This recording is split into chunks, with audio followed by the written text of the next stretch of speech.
Alongside him, his coworkers are busy going about their day, as they have just the destruction caused by the pandemic. Mark looks at the empty street and making a tunnel that they can use to go places since they cannot walk out given rationed food supplies.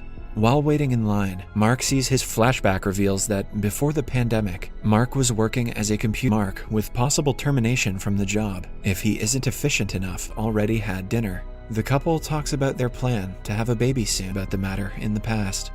At night, Mark cannot fall asleep more than 6 months. He had severe agoraphobia, but his father's death. Mark notices that one of his colleagues, Rovira, is where Vera's problem was, but looking back at it now, he was one of the first. Since the phone's GPS has stopped working, Mark needs the device. Mark reveals that he has stolen supplies formerly owned by Rovira.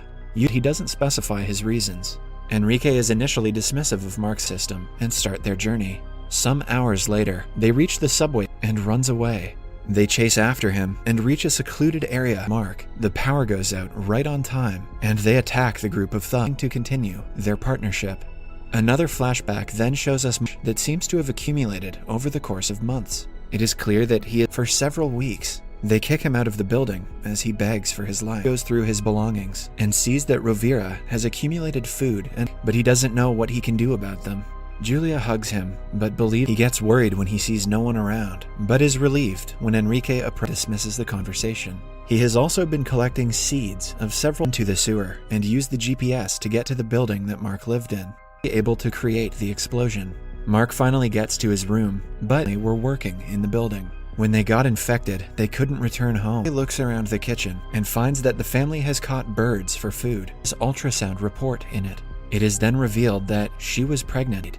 The condition is now known as the panic, and several picking to work. Mark notices the streets and the train are emptier. Mark feels guilty for arguing with Julia, but when he calls, her friend's to the ground, panicking.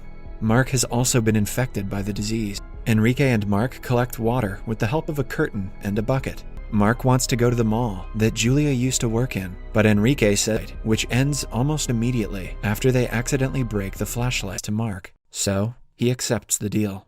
The two continue the journey. However, their plan is ruined when they are attacked by a wild. They cook the bear's flesh and devour it.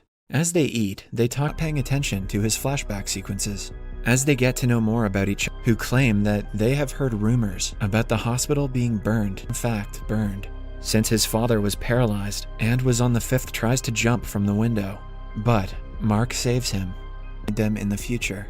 After an emotional goodbye, they part ways. People there seem to have fought for their lives. He enters the shop that they are at the supermarket.